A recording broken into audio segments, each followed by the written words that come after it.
This is without doubt one of the best pieces of advice I've ever heard about growing your net worth, and it comes from the late Charlie Munger, who was Warren Buffett's right-hand man who died with a net worth of $2.4 billion.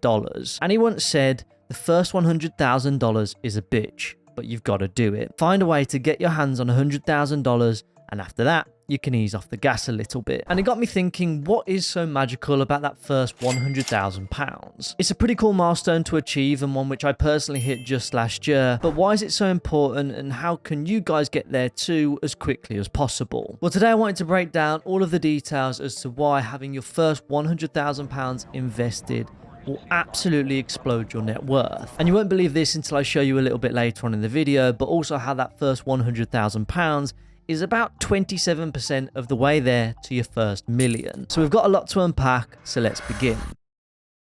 You know the old saying, you need money to make money? Well, the same kind of applies here. And that's because the more money that you have, the more it proportionately scales once invested. Let me explain in a little bit more detail. If you were to invest £100 into the stock market, achieving a rate of return of 10% per year, then by the end of the year, you'd have £110. Now, you probably wouldn't be impressed by that, and I certainly wouldn't be either, because you could have just worked literally 1 hour's worth, just earning literally minimum wage, and you would have had the exact same result instead of having to wait 12 months to get it. Then you would have spent it all pretty quickly anyway, with about a pint and a half's worth down the pub, which is barely a good night out. So let's scale it up a little bit and say you had £10,000 invested at 10% per year, which would give you a portfolio value of £11,000. In this scenario, it's £1,000 profit, which is a decent amount of money. And it just goes to show just how quickly those returns scale up the more money that you have invested. But let's now pretend that we do have £100,000 invested into the stock market at, again, 10%.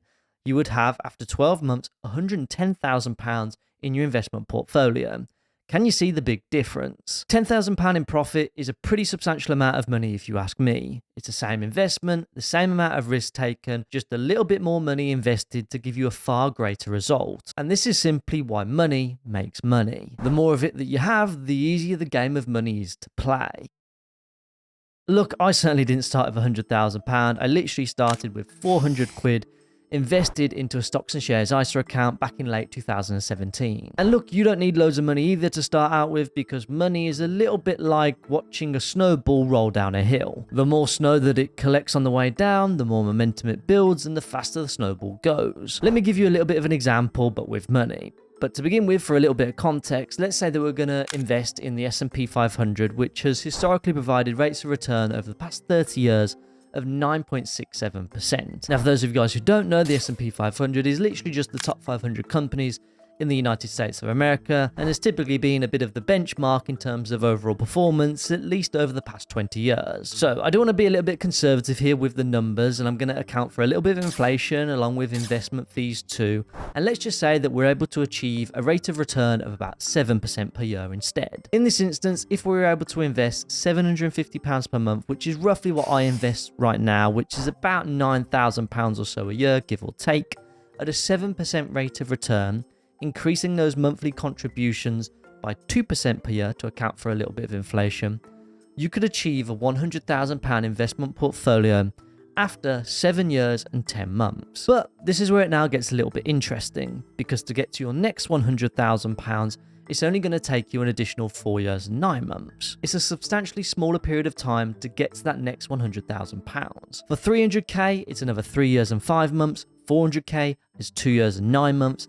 500k is 2 years and 3 months, and so on. What you can see is that for each £100,000 that you have in your investment portfolio, it takes proportionately less time to be able to achieve it. And in actual fact, going back to what I said at the very start of the video, your first £100,000 is actually the equivalent to 27% of your invested time in the market, given this example that I've just provided, to reach £1 million. So I guess if this teaches us anything, it's that patience is also the game that we need to be playing when we're investing. But what can we kind of take from this information? Well, the more money that you have, the faster it grows. And the more time that you wait, the bigger it grows. We'll talk a little bit more about this in the Shareholder Lab, which is a new community which I've just launched, which you can join by clicking on the link down in the description below. Now, I appreciate not everybody will be investing £750 a month like I am. Some of you guys will be investing a little bit more, some of you a little bit less. So here is a scale of how long it will take you to achieve a £100,000 investment portfolio value based on different investing amounts each month between £100 and £1,000 at a 7% rate of return.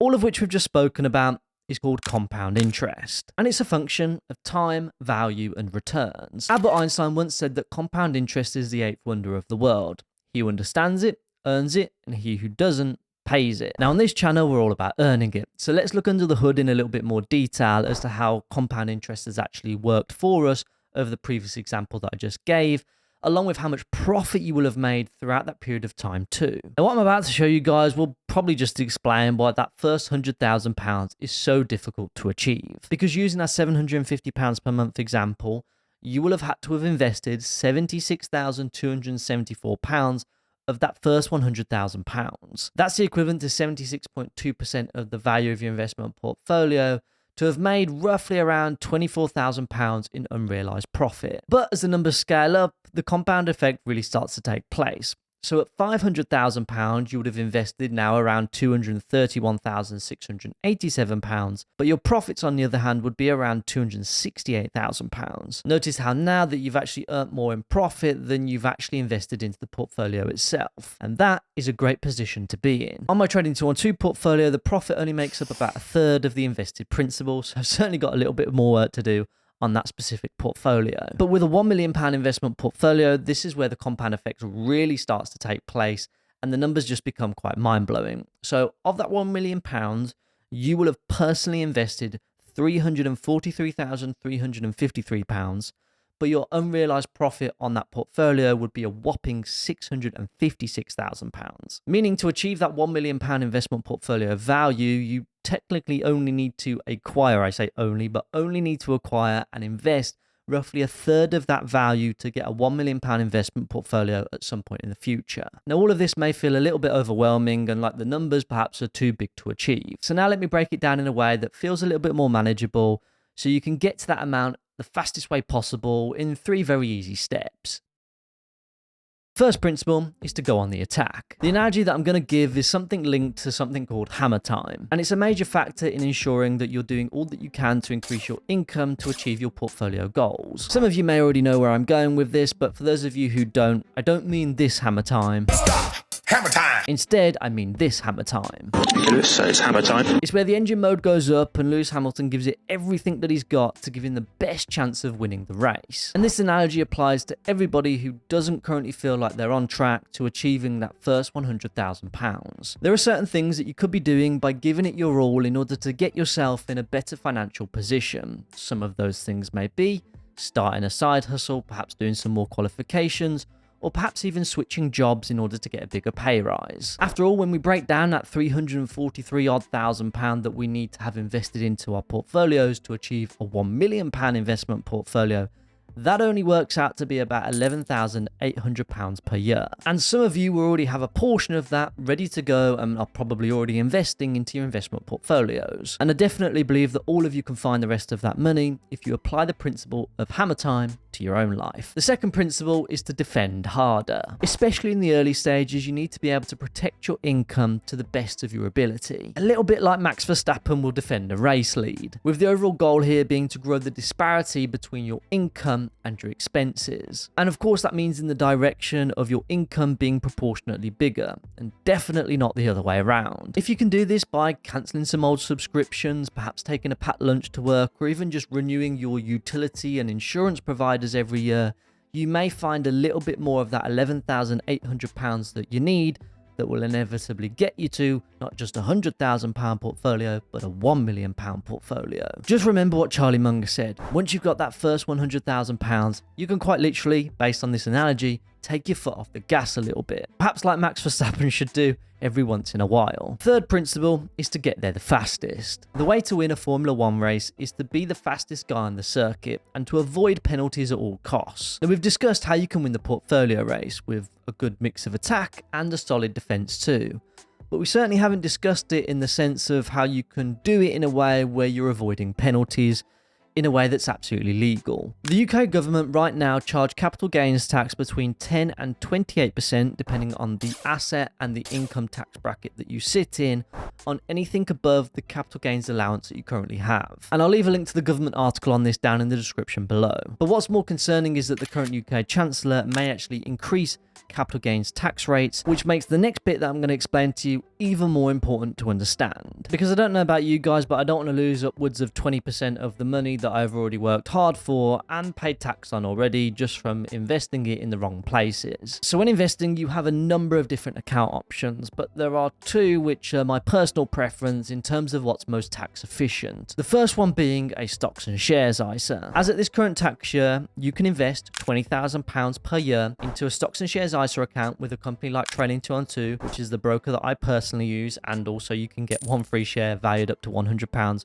when you open an account by clicking on the link down in the description below. And any profit that you make from capital growth in the stocks or funds that you've invested in on Trading 212, along with any of the income that you receive from dividends from any of those funds or stocks, are completely free of tax. It's one of the only things that the UK government doesn't tax us on right now, so you might as well make the most of it. The second way is through a pension. The way pension contributions work is that you take a portion of your salary, whether it's 2, 3, 5, perhaps even 10%, and you invest it into your pension fund, which is free from income tax and national insurance contributions. So money that would have otherwise just been taxed, you could potentially put some of it in your pension instead. So be sure to make use of these accounts if you want to avoid some of the tax penalties, and also if you want to achieve that £100,000 portfolio as quickly as possible. Now, as I said, I recently achieved that £100,000 milestone, and I recently made a video where I revealed my full £160,000 investment portfolio.